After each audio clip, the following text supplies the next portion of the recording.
Howdy folks, Kathy Williams-Devries here, recording from my new webcam. It came up in a lesson I gave on Monday, and I probably haven't addressed this particular part of clarinet playing in any of my videos. It's that of alternate fingerings, or someone told me not to call it alternate fingerings because they're just as valid as the regular fingerings. But what I'm talking about is some notes you can play with at least two different fingerings. Not every note, but definitely some sharps and flats, and also the notes on the pinky fingers. So let's start with the pinky fingers. You've got on the right hand pinky, you've got your E flat, C, C sharp and B. But you'll notice that when I push down this B key, this key goes down as well. See that? That's because there are two fingerings for it's either the the long B or E. So you've got two fingerings because if I push that down, that one also goes down. Same with the C sharp. When I press this C sharp on the right hand, you'll notice on the left hand it goes down as well.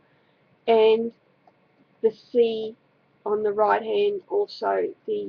Now, on most clarinets, there's only one E flat or a E flat fingering. On mine there's two because I have the special key. But and I know the pinky can be a little bit dodgy. It's not exactly a strong finger, but there's a very good exercise you can do to strengthen the pinky finger and get used to the four different keys. And you can do it any way. You can either go clockwise,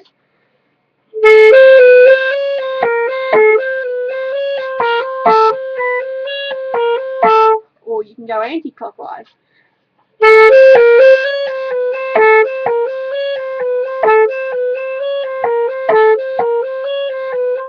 Either way, and exactly the same with the left hand.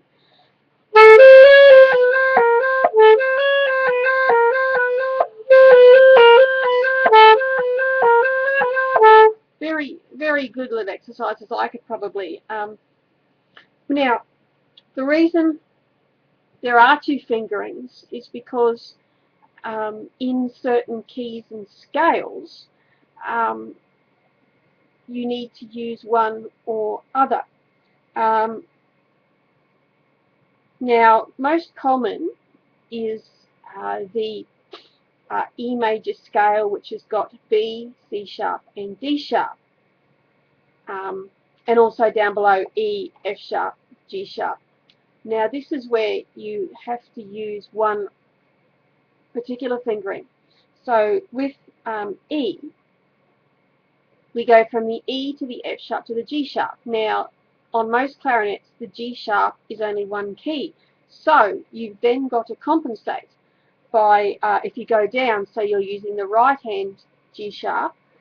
Now, the only other F sharp you can use is this one, the left hand F sharp, because otherwise you'd have to slide down, and that's not what you want to be doing in most circumstances.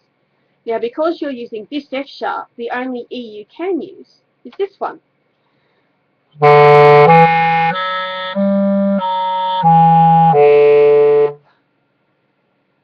Now, if we go up the scale, it's pretty standard fingering. Now we get to the D sharp. Now, because we're playing a C sharp and we're using the left pinky, the only D sharp we can use is the one with the trill fingering on the right hand. So finger a D and push down the lowest trill. This is what we call trill keys.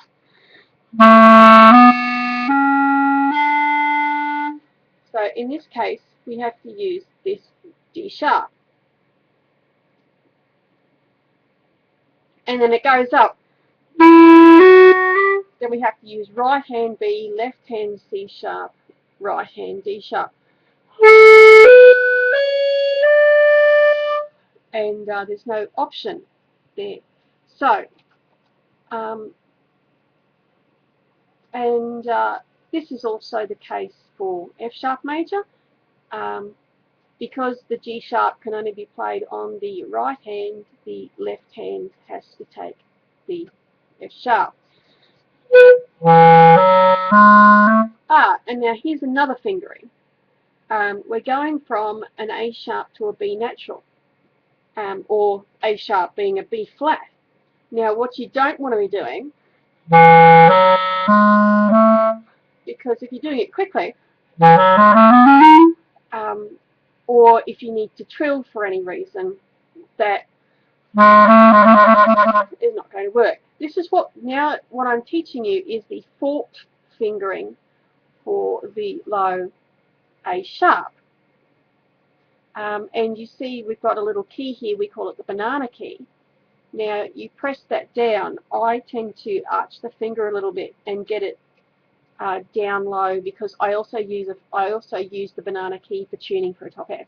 That's another thing. So this is what we call your forked fingering, and it's either a B flat to a B natural, or A sharp to B natural, or F sharp to F sharp.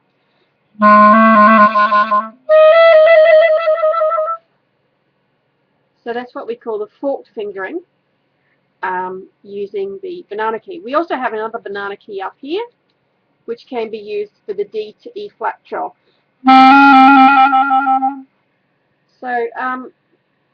So there, you've got your two D sharps, E flats there. Now, when you go up the scale to the F sharp, we go E sharp to F sharp. Now, we don't want to be going, it's a bit yucky. So, if you press down the lower two trill keys, that'll give you your F sharp.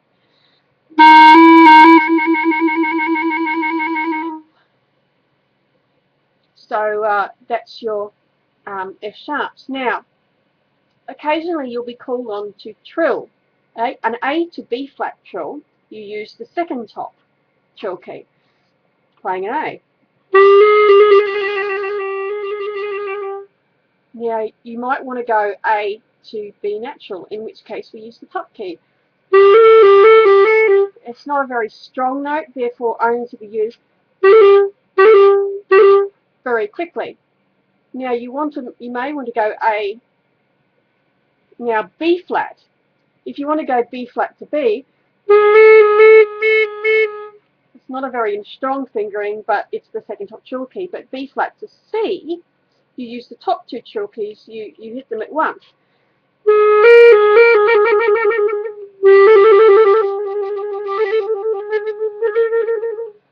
That's why they call them the trill keys. So you've got your right and left hand fingerings, which you can practice. Now the best way to get to know your alternate fingerings is to do a lot of chromatic scales. I have a chromatic exercise which I can do for up to half an hour.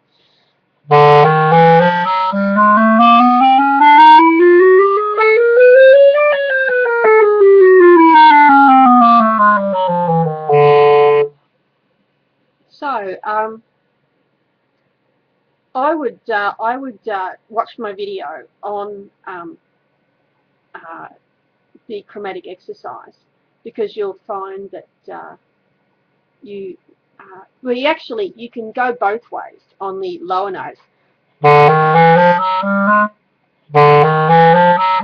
and actually that's a good idea, whereas you can't in E major and F sharp major.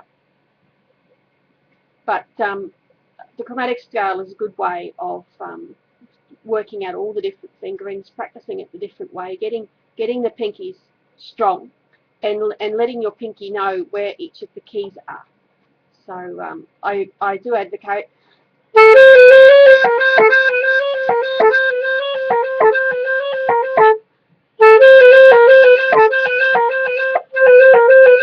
now. Ideally, the pinky should be curved. Mine's straight. That's not ideal, but unfortunately, it's the way I've learned, and I've been playing for over 25 years, so I can't fix that. So I hope that my video on alternate fingerings has been of some use, do not hesitate to email me or Skype me on Kathy Williams-Devries. I'm only too happy to hear from you and to hear any suggestions you may have. So, thanks for listening, and bye for now.